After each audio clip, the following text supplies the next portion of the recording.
Hello everyone, हमारे YouTube channel में आप सभी का स्वागत है। आज का जो टॉपिक है वो भारत के वायसराय हैं, जो आपको मैं लॉर्ड हार्डिंग तक बता चुकी हूँ। लॉर्ड मिंटो द्वितीय तक 1905 से लेकर 1910 तक। आज जो है वो लॉर्ड हार्डिंग द्वितीय से लेकर लॉर्ड माउंटबेटन तक पढ़ाया जाएगा और ये लास्ट वीडियो है वायसराय का। और इसके बाद जो होगा वो प्रैक्टिस सेट करा दूँगी। करीब 25 क्वेश्चन उसमें रहेंगे जो हर एग्ज़ाम में आ चुके हैं। कुछ क्वेश्चन जो मैं बनाई भी हूँ तो उसे आप देख लीजिएगा। इसके बाद जो वीडियो आएगा वो MCQ आएगा इससे रिलेटेड, ठीक है। तो चलिए स्टार्ट करते हैं। लॉर्ड हार्डिंग द्वितीय। लॉर्ड हार्डिंग का जो कार्यकाल है वो 1910 से 1916 है।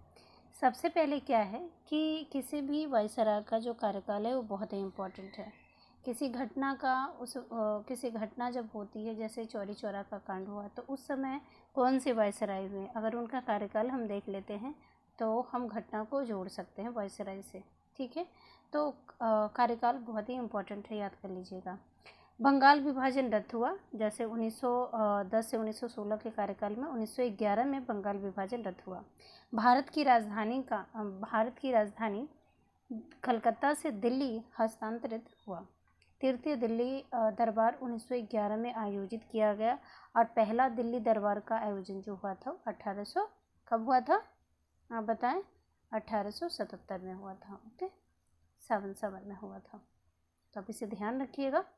1912 में एसलिंगटन आयोग का गठन हुआ। इस आयोग ने नागरिक सेवाओं में 25% भारतीयों की नियुक्ति की बात कही थी।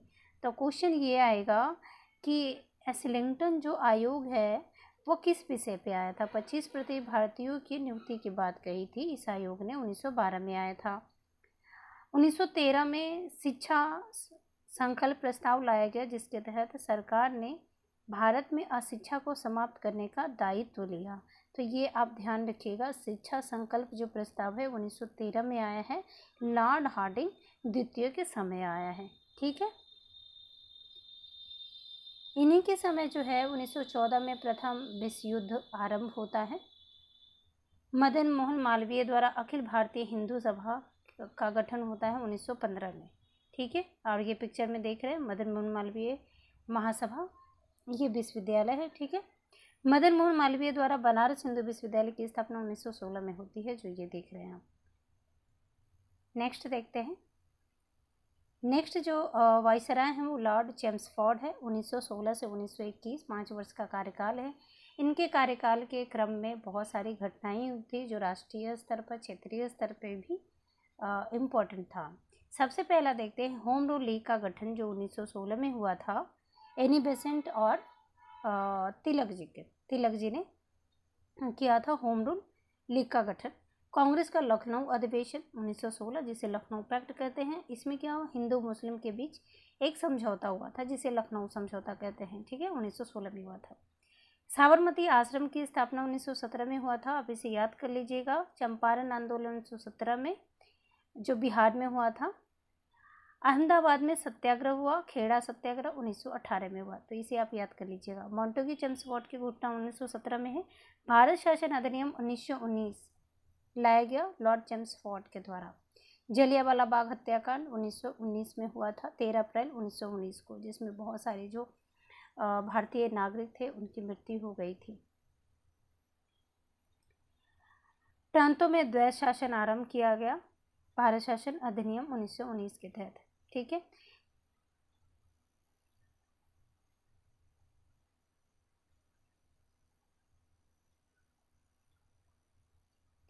असहयोग एवं खिलाफत आंदोलन का आरंभ 1920 में हुआ था। पूना में डी के कर्वे द्वारा महिला विश्वविद्यालय की स्थापना 1916 में की गई। ये इंपॉर्टेंट क्वेश्चन है कि डी के कर्वे द्वारा महिला विश्वविद्यालय की स्थापना कहाँ की गई, तो पूना में की गई, ये क्वेश्चन आ चुका है।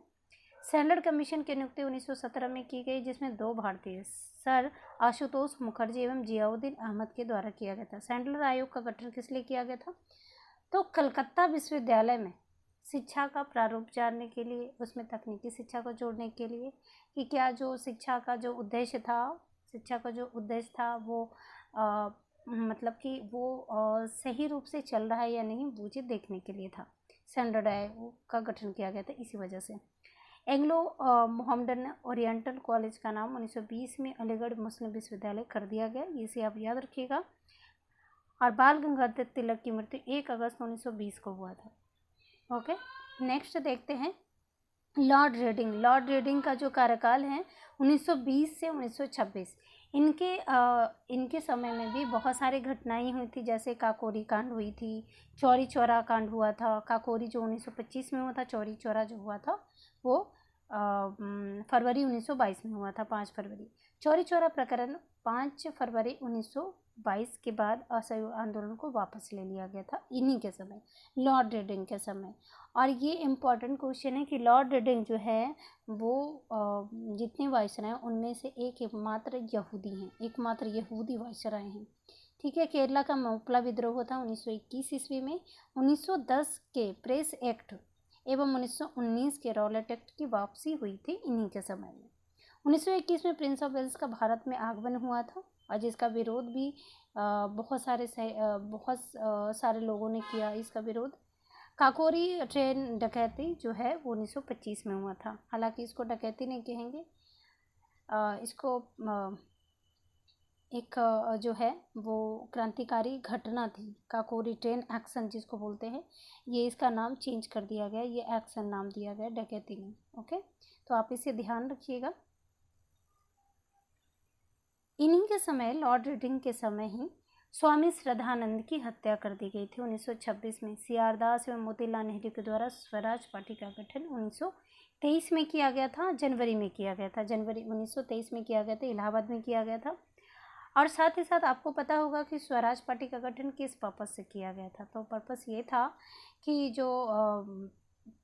जो असहयोग आंदोलन के पक्ष में जो थे और असहयोग जो परिवर्तनकारी और अपरिवर्तनकारी, तो क्या थे? परिवर्तनकारी का मतलब ये होता है कि विधानसभा के चुनाव में, प्रांतीय चुनाव में लोग शामिल होंगे और उसका प्रतिनिधित्व के रूप में कार्य करेंगे भारतीयों के लिए, तो ये जो था परिवर्तनकारी का कार्य था। और जो अपरिवर्तनकारी जो लोग थे वो बोले नहीं, चुनाव नहीं करना है, बल्कि जैसे भी अंग्रेज़ों की मांग होती है वो साथ साथ लेके चलेंगे, कोई जनप्रतिनिधि के रूप में खड़ा नहीं होंगे, इसका मतलब ये था।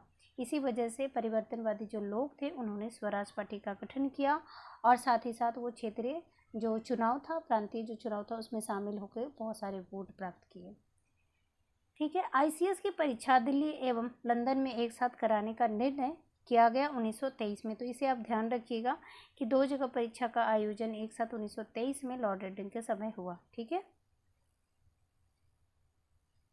अकाली आंदोलन और गुरुद्वारा एक्ट इन्हीं के समय आया है। ठीक है, और मोस्टली मुझे लगता है कि ये शायद 1924 की घटना है,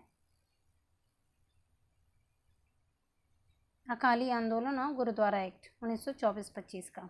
एकवर्त समिति का गठन किया गया और इसकी अनुशंसा पर रेल बजट को आम बजट से अलग कर दिया गया। पहला पृथक रेल बजट 1924-25 में प्रस्तुत किया गया था, तो आप इसे याद रखिएगा, एकवर्त समिति का गठन कब किया गया है। ठीक है, और किस उद्देश्य से किया गया है? सैन्य सुधारों के लिए सैंडहर्स्ट की अध्यक्षता में समिति का गठन किया गया। इसमें मोतीलाल नेहरू भारतीय सदस्य बने थे। 1924 में ली आयोग ने अपनी रिपोर्ट में, तो क्वेश्चन ये आएगा कि ली आयोग का गठन कब किया गया, तो 1924 में। किस लिए? तो उनकी सिफारिश ये थी कि भारत शासन नीति 1919 के अंतर्गत यह विचार किया जाए कि सांविधिक लोक सेवा आयोग की स्थापना बिना किसी देरी से किया जाए, मतलब कि लोक सेवा आयोग का गठन जो हो वो जल्द से जल्द कराया जाए। ठीक है, इसके बाद है लॉर्ड इरविन का जो कार्यकाल है 1926 से 1931। साइमन कमीशन का भारत आगमन इन्हीं के समय हुआ था, 1928 में हुआ था, जिसका भारतीयों द्वारा तीव्र विरोध किया गया। साइमन कमीशन का विरोध आप जानते हैं किस लिए किया गया, कि इसे व्हाइटमैन कमीशन भी कहते हैं, क्योंकि इसमें सभी जो सदस्य थे वो अंग्रेज थे। ठीक है, इस वजह से इसमें भारतीय लोगों को शामिल नहीं किया गया था। नेक्स्ट है कांग्रेस के सर्वदलीय सम्मेलन में नेहरू रिपोर्ट प्रस्तुत किया गया था 1928 में। देशी रियासतों के संबंध में हार्टोग बटलर समिति की नियुक्ति की गई थी 1927 में। तो इसे हार्टोग बटलर समिति आप याद रखिए, ये क्वेश्चन आ चुका है कि देशी रियासतों के संबंध में ये गठित किया गया था। लाहौर के सहायक पुलिस अधीक्षक सॉन्डर्स की हत्या इन्हीं के समय हुआ। और 1928 में दिल्ली विधानसभा के कक्ष में बॉम्बे विस्फोट 1929 में हुआ। ठीक है। लाहौर षड्यंत्र केस तथा लंबे उपवास के कारण जतिन दास की मृत्यु 1929 में हो गई थी। ठीक है।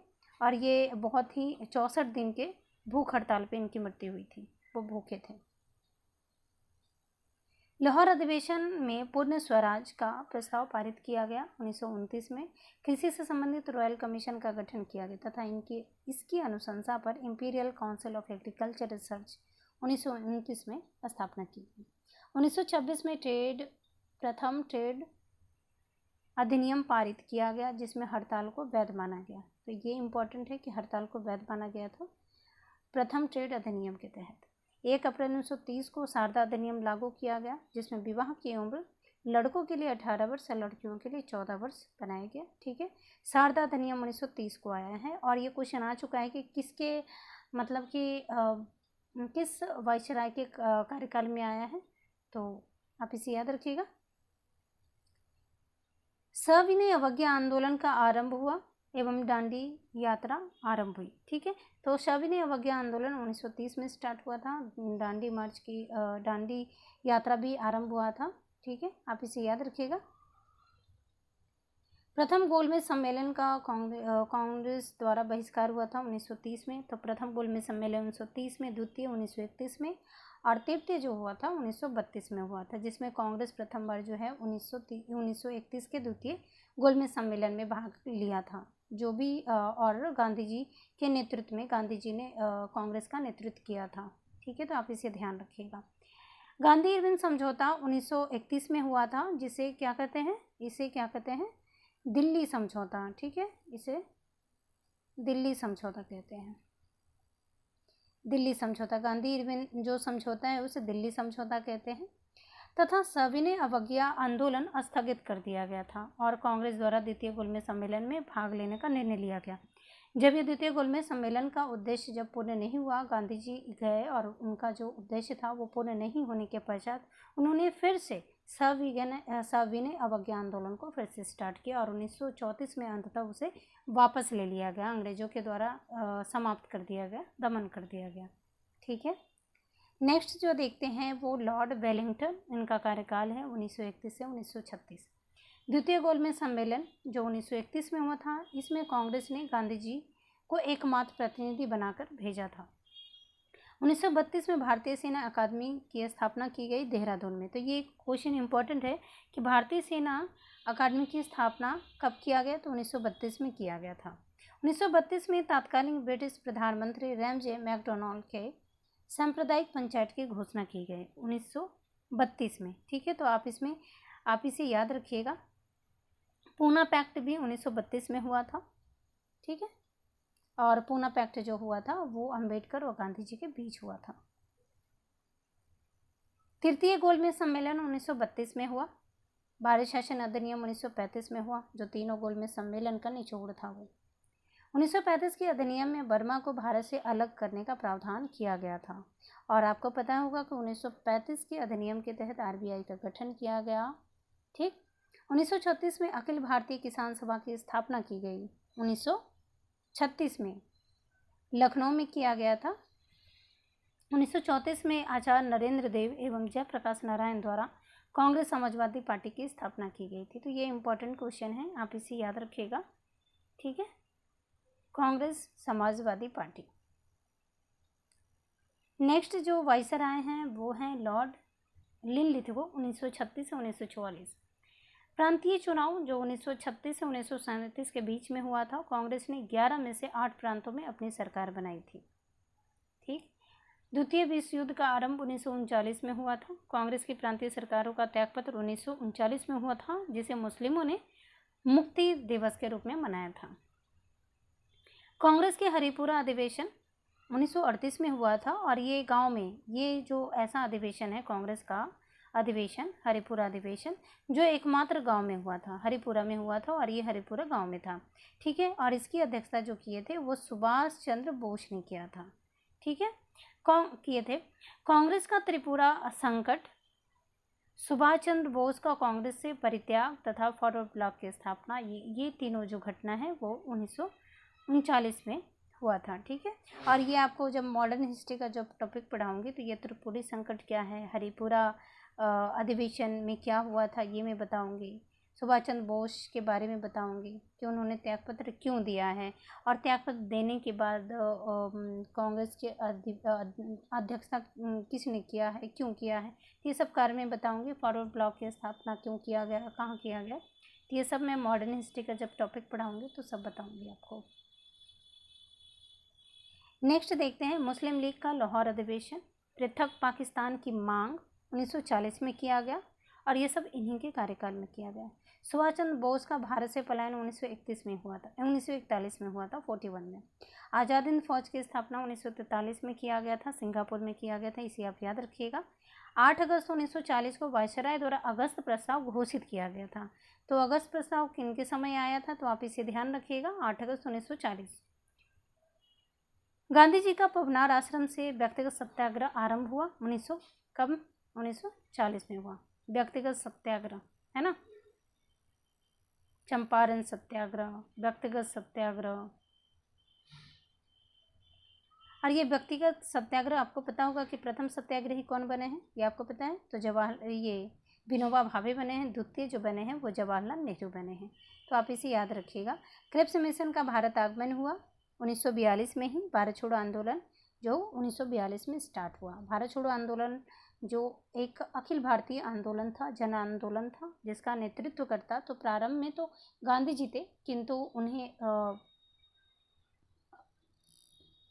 उन्हें अंग्रेजों के द्वारा जो है वो जेल में बंद कर दिया गया था। तो ये नेतृत्व विहीन आंदोलन के रूप में प्रस्फुटित हुआ। मुस्लिम लीग का कराची अधिवेशन 1943 में हुआ और बांटो और राज करो का नारा इसी अधिवेशन में दिया गया था, तो आप इसे ध्यान रखिएगा। ओके, नेक्स्ट देखते हैं बेबल योजना, और लॉर्ड बेबल हैं 1944 से 1947 और इन्हीं के नाम पर बेबल योजना लाया गया था। श्री राजगोपालाचारी द्वारा CR फार्मूला प्रस्तुत किया गया था, CR फार्मूला प्रस्तुत किया गया था 1944 में। गांधी जीना की वार्ता असफल हो गई थी 1944 में। बेबल योजना एवं सिमला सम्मेलन 1945 में हुआ और द्वितीय विश्व युद्ध की समाप्ति 1945 में हुआ। कैबिनेट मिशन का भारत आगमन 1946 मार्च 1946 में, और मिशन के सदस्य थे Stafford Cripps, Pethick Lawrence, AB Alexander.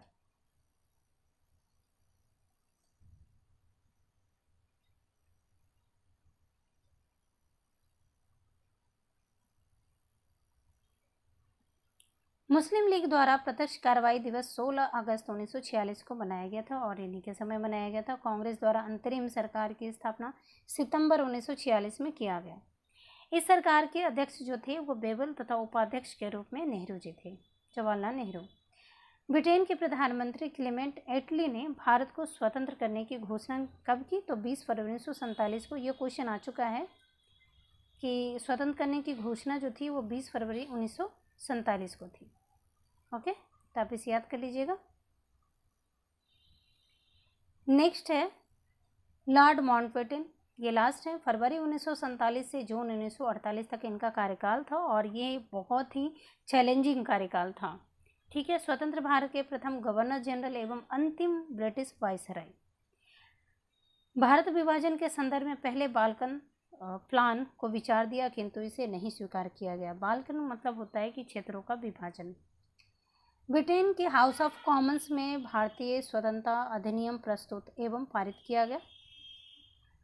Bharat को पूर्ण स्वतंत्रता एवं भारत का विभाजन 15 अगस्त 1914 को किया गया। 14 अगस्त को पाकिस्तान तथा 15 अगस्त को भारत स्वतंत्र हुआ और गांधी जी की हत्या भी इन्हीं के समय हुआ था, 30 जनवरी 1948 को हुआ था। ठीक है,